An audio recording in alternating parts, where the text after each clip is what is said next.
All right, welcome into the crossover. That right there is NBA veteran Keyon Dooling, and I'm your boy 10-Day Tony. On the show today, we review one of the biggest shots in NCAA March Madness history. Me and KD give you the historical implications. We talk about the coaches, we talk about the players, we talk about the shot, we talk about everything related to March Madness. Plus, we get in a couple NBA topics here and there. Make sure that you're liking and subscribing everywhere that you can get us. YouTube, Spotify, channel WDFL, channel 18, the app. Make sure you show us love on all of that. KD, let's start the show. Let's get it. Inside the game. Yeah. Turn it up. Welcome to the crossover. Keyon Dooling. 10-Day tuning. Let's talk NBA. Crossover. KD, that's why we love March. Yes. Because that game, when you were watching it, did you realize, oh my God, I'm watching history? No, I didn't, man. I thought Duke was going to put it away. I think they played, well enough in spurts to be able to win that game. I think they're so well coached that you don't expect a turnover in a situation like that. But, the inexperience kind of kicked in right there. I think, Boozer kind of panicked a little bit, and he had a phenomenal game. And he's a winner, right? But he's never been in a situation like that. And it's hard for a coach to coach every aspect, every detail in the game. I think there was some footage about them going over in the game situation. So Shire had them prepared for it, but you can't prepare for that moment. And in that situation, the defense was better than the offense. They wanted it. They take on the personality of their coach. They fought to the end. And, man, we witnessed greatness. So I want to talk about Hurley. I want to talk about Shire. There's a lot of good stuff there. But in those 10 seconds of the actual play, there's so much to break down. And we had been looking at this game as the last piece to the Final Four. Can UConn get back to their third Final Four trip in 3 years? Wow. 3 and 4 years is insane. Yeah. They obviously went back-to-back in 23 and 24. Potential for Dan Hurley to go 3 out of 4 years winning a national championship is insane. Puts him in the pantheon of the best coaches ever already. Absolutely. And he still has, me and you were talking about it, a very long way to go because it doesn't look like he's slowing down anytime No burnout in him. Yeah, he's wired different. But in those 10 seconds, we had an inbounds pass. We had what's what we're always told in, growing up playing basketball as kids in middle school and high school, you pass out of the press, you don't dribble out of the press. So they start making their passes. They get to the center where Caden Boozer's got the ball. And defensively, I thought it was a breakdown because they had two guys at the point of attack at half court. All he had to do was... And there was two guys for Duke just running basically by themselves underneath the basket. Yeah. So if Caden Boozer kind of launches a grenade and throws a sideways super high pass, somebody grabs that ball, dribbles it out for 2 seconds or lays it up or whatever, and the game's over. Yeah. The Luke Cornett effect, just jumping straight up. You feel me? And they block it, they get the ball, and obviously we know what happens. But in a breakdown like that, what did you see, KD? Is it just lack of experience? Is it something that happens where the moment is too big? No, I think it's a combination of things. I think experience is one thing, and he'll learn from that because Caden is a good player, man. He's a solid basketball player. He's not as good as his brother, but he's solid. He's a winner. He knows how to play. He knows how to win. I think it was just a moment. A lot of times people don't think, you think it's a video game and you can kind of control it, right? It's no, it's in real action and the game speeds up even when it's going slow. Because in a situation like that, man, it's like the Matrix. It's like every second is worth 10 seconds. It goes in slow motion, but it's happening so fast. He made a cardinal sin and he left his feet, right? And if you're gonna leave your feet like that, man, you better know where that ball's going. Yeah, you better know. And it seems like he kind of threw a dart. He didn't put enough arc on it. But I have to just really tip my hat to the defense. They were in a desperation mode. They had to cause a turnover, and they did that, right? And they were aggressive. They made a play. And not only did they make a play on the defensive end, but then they had to throw the ball ahead, and then he had to have the wherewithal and the awareness to throw it back, and then he hit a shot. He launched it from Steph Curry's range, right? And so this is why we love March Madness. You can't predict that. Duke probably had a 95% chance of winning that game. 99%. Especially at that point in time in the game. So, this is why, we love March Madness because, moments like this makes you fall deeper in love with the game, and it'll keep you watching, probably 2-3 generations after you, for moments like this. Yeah, it's a historic moment. We think of all the great historic shots in college basketball history. This is going to live among them. Yeah. Not only the two names that are two historic blue blood teams, but the way that it happened, Duke being up 19 in the game was done and dusted. It was over, and then they just started clawing back here. I saw they were 1 for 18 to start the game from three, finished the game 5 of 6. Obviously, that monster three from 37 feet away from whatever it was.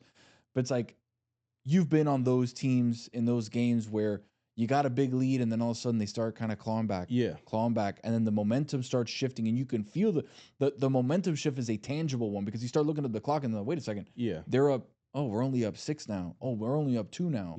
Oh, what's going on here? So it's like, can you speak to that momentum swing and like how tangible that really is? It happens, right? Because there was one team who was playing not to lose, and there was one team that was playing to win. Right? And when you're like down, you have to like be more aggressive. You have to play with more pace, more energy, more effort, more togetherness, and you have to like stick with it, right? So you're kind of on a comeback. So your adrenaline might be going a little bit higher. As opposed to the team that's like kind of controlling the game. They're just like trying to let the time run out. They stop playing ultimately. They stop being aggressive. They start playing the clock instead of trying to win the game. Yeah, and that's where you kind of get stuck because you need to win. You need to play to win the game. Yeah. Who was that said that? Was that Colts coach? You play to win the game. Yeah. What's his name? We'll look it up. Yeah, that was what was it? Dang, what was his name? Playoffs. Is that rant? That playoffs rant? Yeah. I know which one you're talking about. You played to win the game. We got to look that up. I forgot about his name. But it was just an amazing night, an amazing shot. It's such a cool moment. The unfortunate part is I think we're probably looking at the national championship game on one side of the bracket. Yes. Between Arizona and Michigan. Those are the two really best teams in the tournament still left. Illinois has been a great story. I was watching their game against Iowa. Nice. They got some hoopers over there. I mean, this team's kind of come out of nowhere too. Like Stojakovic's kid played tough. Yeah, man. Taking the ball to the hoop, finishing with contact. What's other Wagler's tough. He gets to the bucket whenever he wants. He did the Penny Hardaway too, like where he kind of created space, like kind of spent with one hand, dribbled and stepped back, and the guy was like in the paint and he was at the 3-point line. But he's been doing that all year. Here's the thing about Illinois, man. Like those guys are like battle tested. I know they got a young team as far as like their collegiate classification, but a lot of those guys were already professionals internationally. That helps, right? And, you know, they've kind of flown under the radar a little bit, but, man, they're playing together, man. They're well coached. They got a lot of talent, and they putting it together at the right time. Hey, look, we say that Cinderella stories don't exist anymore, but would this be considered a Cinderella story? Or what were they, a 3 seed? Yeah, 2 Yeah, so, like, it's not, it's just about, like, playing the best basketball at the right time, all the stars kind of aligning, the team coming together. And then you got to get the luck of the draw, the luck of the bounce, and all those different things. But, man, it's been fun to watch. It's been fun to watch. I'm excited for the Final Four. And I agree with you. I think that the championship game is on the other side. Yeah, that's gonna be a doozy. Arizona's been an incredible team all year. Tommy Lloyd's been. I was looking at Tommy Lloyd's stats yesterday from a coaching perspective. He joined Arizona in 21, and he's 146 and like 65 or something. Yeah, unbelievable. Like 48 or so. Like an incredible start to a career. And they were 34-2 this year. Yeah, and like. I didn't hear them get a ton of fanfare. I didn't hear them get a ton of buzz. Yeah. There was a lot of buzz on Duke, obviously, on Kansas, on even Florida. Yeah. A lot of people picked them to go back to back as well. And kind of Arizona fell under the radar, and they've got a lot of good players. Pete is tough as hell. He's tough. I mean, he started the season off really well. I think he, came out of the gate and scored 30 points and had, like 14 rebounds like the first game of the season. We were like, who the hell is this kid? Guy? Right. Yeah, but look, this guy's a Gonzaga disciple. That program has historically been a winning program out there on the West Coast, and it's something about the West Coast, like right now, where there's a lot of individual players that come out of the West Coast and are extremely talented, but like the college basketball hasn't been like how it was back in the days when UCLA and Arizona and those guys on the West Coast were really winning championships and just like they had a reputation, right? They had a reputation. So it's good to see, man, Arizona balling, and it's going to be a tough battle, man, because Michigan is playing some very good basketball. This has kind of been a story this tournament. You can see with the teams that are left is it's almost like the return back home to the big man. If you look at all the guys that are left, all the teams that are left, they got a solid big in there that's like really really forcing defensively a lot of tough shots at the rim, but also being able to spread the floor and play offensively off their bigs. Yeah. Right. A lot of pick and pop up top, a lot of pick and rolls where they're able to get, downhill. Mm-hmm.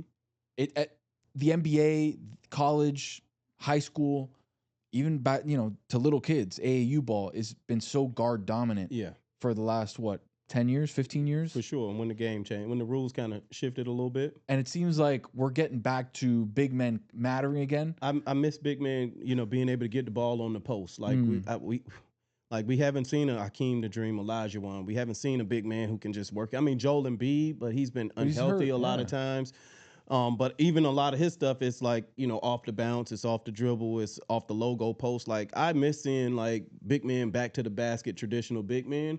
I don't think it's sexy, when you talk about like points and over-unders and numbers and, all the analytics the that counting say. stats, yeah. But look, man, I love to see big guys, play and have an impact on the game and rim protect and, put somebody in the basket. Like, I miss that kind of that kind of basketball. It's evolved where maybe we don't have the back to the basket big, like a Shaq, like a Hakeem, like a Kareem Abdul-Jabbar, but we're seeing the evolution of guys heading towards the Jokic, Wemby model of, yeah, I'm big and I can do things inside, but I can also stretch the floor and create off my own play. Mm-hmm. Where a lot of these guys that are still left are kind of emulating. Donovan Cleveland's been playing great basketball up in Portland. He's solid. But speaking of guys from UConn, he's been a revelation for them. Yeah, I just think the analytics says that, like, okay, yeah, you can throw the ball in and they might get two, but if we trading twos for threes, we're gonna win, right? And we shooting that at a higher clip, like, over the course of time, like, you'll win. You'll end up with more points. And so, big guys have the ability to shoot, dribble, and pass. I still believe that, like, the players that we're seeing play basketball right now are the most skilled players that we've ever seen, top to bottom. I mean, when you talk about dribbling, shooting, passing, athleticism, playing multiple positions, agility, strength, conditioning, all those different things, I just think that, like, these guys are the most talented basketball players we've seen, ever. All right, you haven't been too good on your predictions. I've been horrible. I haven't been too good. I've been trying to be nice. Yeah. Who you got? Final four. You know the matchups: Illinois, UConn on one side, Arizona, Michigan on the other side. Who you got in the national championship? You know what? I'm gonna go with and you should probably, if you're listening, fade them. Just go the opposite. Yeah, just go opposite of whatever I say. But I just think Michigan has been playing damn good basketball. I know Arizona has a very good team. They're well coached. They're battle tested. But I just like Michigan's team. I like what Dusty May's done a hell of a job. Dusty's doing an incredible job over there, and those guys are. They're like, you never know who's going to step up, right? So they got a lot of Lundenberg is good. He's Yaxel. He's nice. Dominicano. He's nice. Yeah, he's Big nice. Boy senior too. So like we talk about, a lot of these teams have guys that are seniors, juniors, sophomores, juniors, seniors that are really understanding of the experience that they've been there. Caravan for UConn. For sure. They put his damn jersey in the rafters. Yeah. He's 42 years old, still playing at UConn. He's been playing there for 20 years. Hey. But he's the guy that made the pass. He said, all right, I ain't got nothing here. Let me get to this guy right here. Bones hits the three. But it's experience like that when you talk about the game speeds up, but it's still slow. For Boozer, that's the first time he's ever done this. For the guy, he was able Caravan got the ball with 4 seconds left, said, all right, I got nothing. Here you go. Let me hit this right here. Boom, hits the three and game over. Yep. But it's guys like that have the understanding of being in the moment, being at a Final Four, being in a national championship, hitting big shots. Yeah. It's like, oh, this is easy. Yeah, and look, when you got a coach like Coach Hurley, Let's talk about Hurley for a second. So all right, my bad. My picks real quick. Michigan. So Michigan and UConn. Michigan, UConn. Who you got it winning? I got Michigan winning it all now. Okay. I've evolved because every team that I've picked is out now. So I've evolved into that. So I'm going Michigan.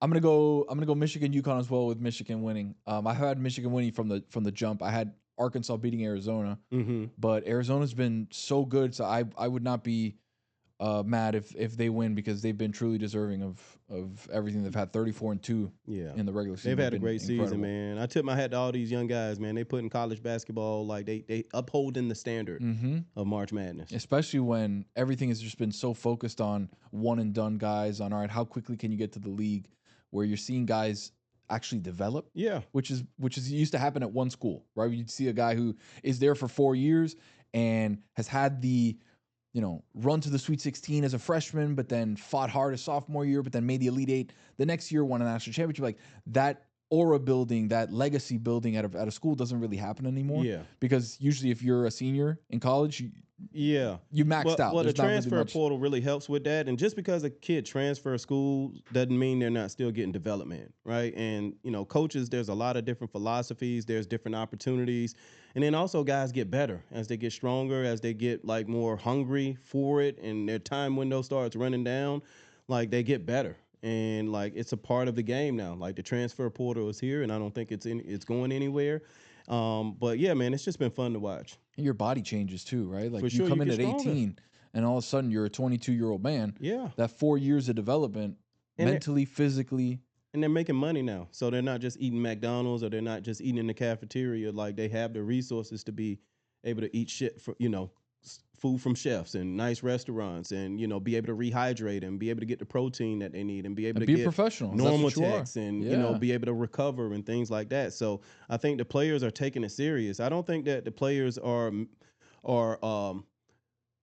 they're using options, but I think they're taking their craft seriously. Just because they're getting paid, I don't think that they're not working hard or being coached or being coachable. I think they are being coachable. I do think they're working hard. I just think that the system allows them to go where better opportunities, whether it's playing time, whether it's a bigger contract, like they have those rights now, and I think they're exercising them. Kind of funny where we were when Kemba was at the locker saying, like, I don't have enough money. I won the national championship, won the Big East, and I don't have enough money to go get food. Yeah. We are a far ways away from where we were at that point. The mindset used to be just, hey, you're getting a free education, shut up and Good go luck, play. right. And they never talked about the money and the resources that was happening, or the things that were going on behind the scenes and under the table. That if a guy gets caught, getting some extra crab legs or something like that, now you gotta, be suspended and things like that. So I think the system is just, like, evolving to the times. It was a draconian system where, the players were being exploited to the highest level, and it's starting to balance out a little bit, and a lot of people just don't like it. Me personally, I do like it. It was not fun ordering Gumby's every night in college. It wasn't fun, Let's get to Dan Hurley really quick, who's doing obviously such an incredible job. Already probably sitting at Pantheon, tier 1 of historical coaches in the NCAA. A lot of his antics during the game. He's obviously a very fiery coach. Yeah. I joked on the Levitard show yesterday or today about we had the angry coach off between Mick Cronin and between Dan Hurley. They were trying to see who can get more red in their back and forth battle. Obviously, both of those guys from a professional level of, like, you've been through so many coaches, you've seen so many things, you've been on the other end of those kind of coaching tirades. What did you think of Dan Hurley, his excitement, his passion, him going face to face with the ref after the big shot, being like, yeah, that's what we do. Yeah. Not getting teed up, the jacket kind of halfway down, him going crazy. Yeah. What was your whole paint a canvas picture for me of Dan Hurley? So one, I think he gets a pass because not necessarily from me, but just in general for his behavior, because he's consistently himself. Right. And he coaches with passion. He stands up for his players with passion. He says things in the media with passion. So we've given him the ability to be passionate. Right. And I don't think you have that across the board with everybody. Some people's passion is taken as a threat. I don't think his necessarily is. I think also, he comes from a historic family. So his father was intense like that. His brother was intense like that. And so, like, I think, America in the basketball community kind of gave him a pass on that.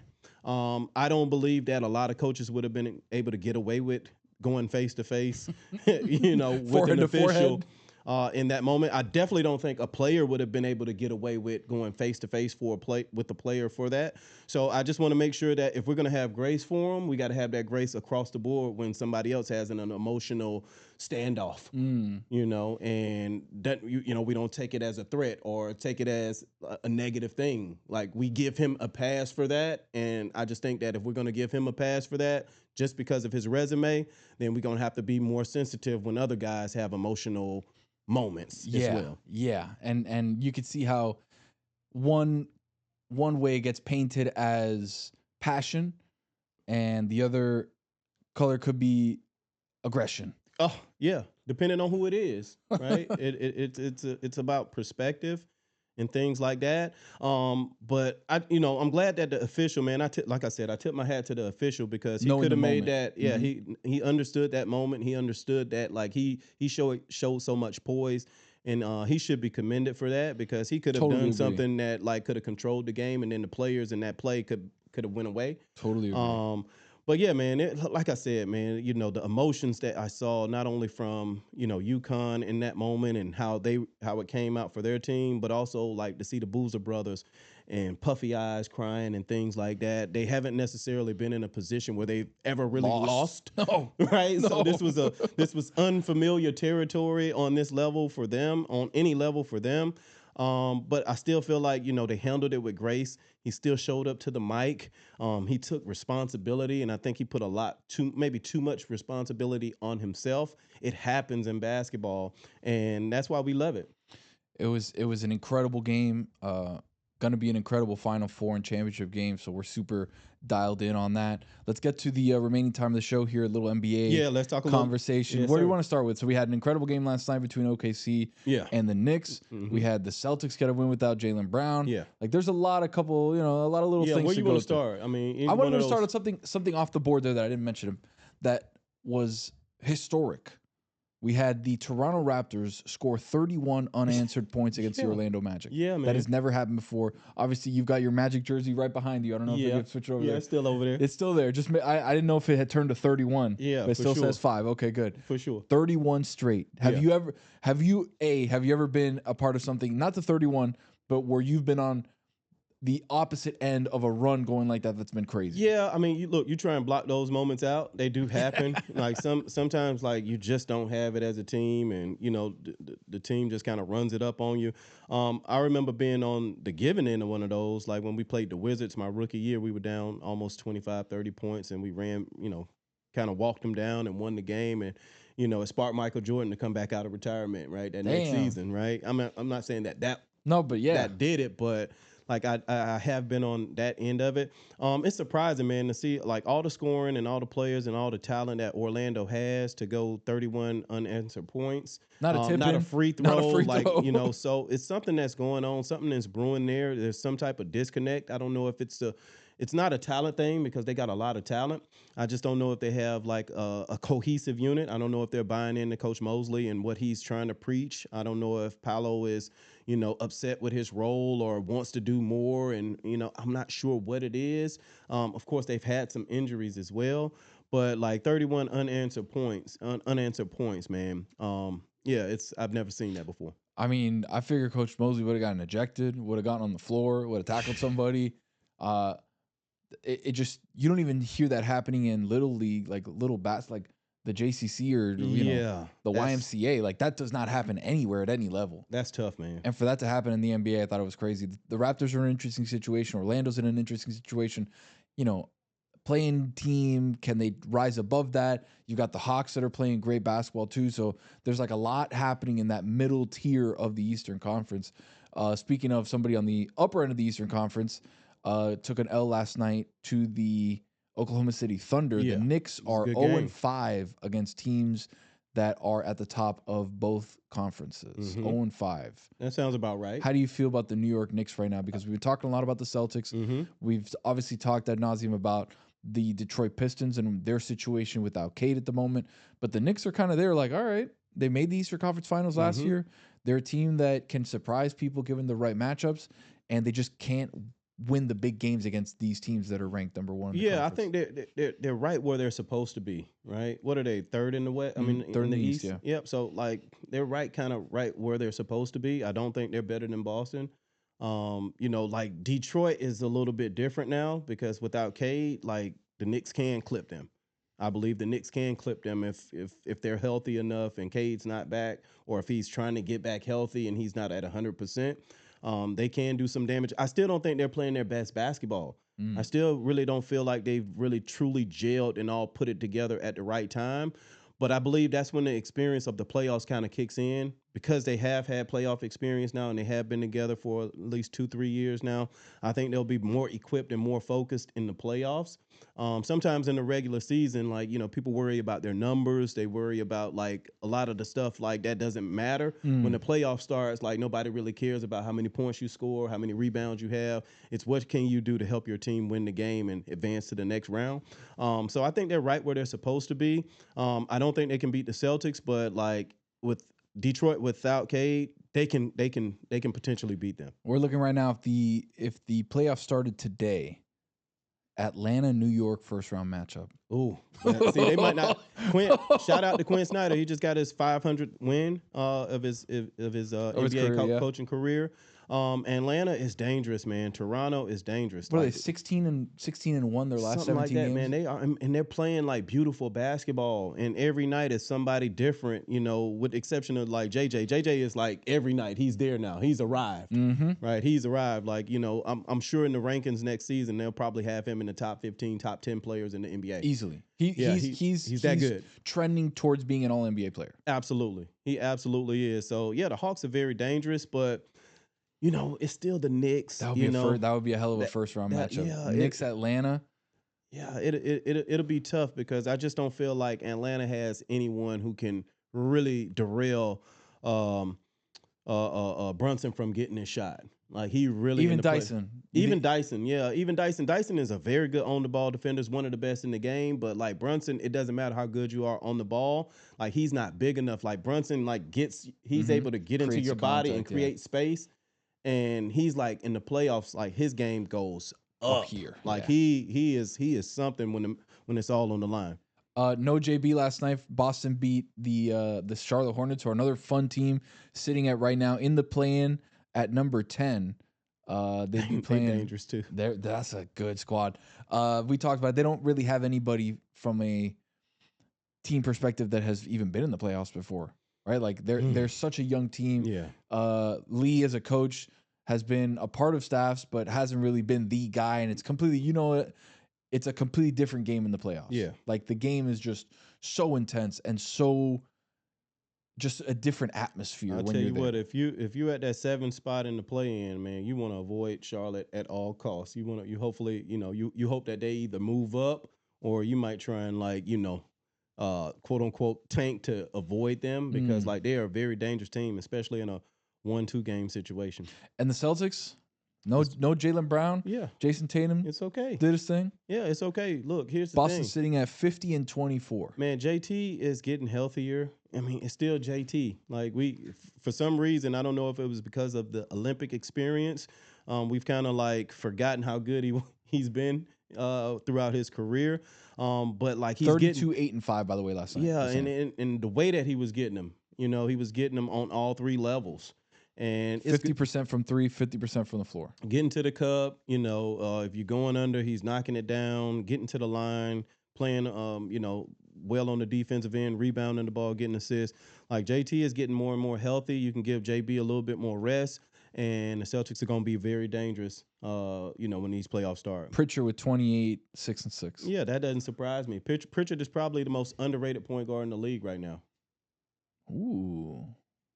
Ooh, I like that. Yeah, he's probably the most underrated point guard in the league. And we have I think it was Kenny Atkins that said Derek White top 5 player in the league too. Yeah, and I strongly disagree. So they got a lot of great players loaded up. No, Derek White is one of the best role players in the game, right? He said top 5 in the NBA. I don't know. I know. I mean, it's just it's an asinine comment, buddy. It's maybe he was just trying to get under James Harden and Donovan Mitchell's skin and just like, hey, give me that guy, right? But no, dude, I'll take Donovan Mitchell or James Harden over Derek White. It is what it is. Couple good games tonight. We got the Heat and the Sixers. Heat lost by 17 to the worst team in the league. Hey, I can't keep using the word dangerous, right? Because I've said that 3 or 4 times regarding teams. But when Philly has all their guys playing and clicking on all cylinders, they're a fun team to watch, and they can beat anybody. I won't use the word dangerous. I'd say Philly, when they're healthy, man, they are a worthy adversary. I agree. Big one for the Heat tonight, trying to jockey for position in the play-in right now. Sixers are a very, very good team, like you said, when everybody's locked in. Seems like Embiid has lost weight. Like, he looks a lot more trim and more fit than he did before. Like he got hurt. He looks lighter. He does. He looks lighter. He looks healthier. PG's playing some good basketball. Maxey caught a body the other night off the wrong leg with the left hand and had to point at him. Edgecomb's just that dude. Oh man, that kid is his ability to finish, his ability to just like be so much in a league of guys that are bigger, stronger, faster. How are you bigger, stronger, faster than everybody at that young? Like his body just does stuff where I'm like, damn, how, like you know, he has such a good potential. He does, and he's got an incredible. I knew he was going to be a better pro than college player because the game is different. But one thing you can't teach is motor, right, and effort and energy. And he's willing to do like dirty work, and then his skills still come out. But he plays with a tenacity that most people can't match him every night. It's gonna be fun. We got a lot of good hoops coming up. We've got the end of the college basketball season coming up this week later on, and then we're jockeying for position, trying to get everybody locked in. Thursday's show, I want to go through. We obviously know the top teams in each conference. I want to go through kind of the middle teams in both conferences. Let's do that. See like what we're looking at and who can really make some noise against these teams that, like Detroit, who's been all let's do basically that. number one all year.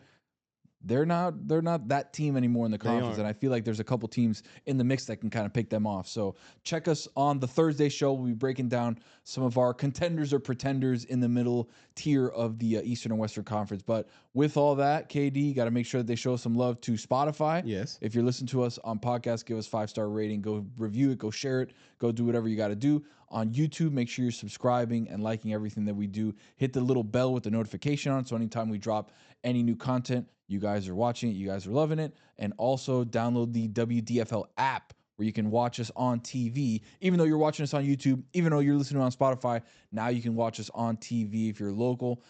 Channel 18.6 WDFL. Make sure you follow him at Keyon Dooling. Make sure you follow me at 10 Day Tony. Katie, anything else to tell people? No, we good, man. Good job today, my friend. Thursday, let's go. More hoops. Inside the game. Yeah. Turn it up. Welcome to the crossover. Keyon Dooling, 10-day tuning. Let's talk NBA.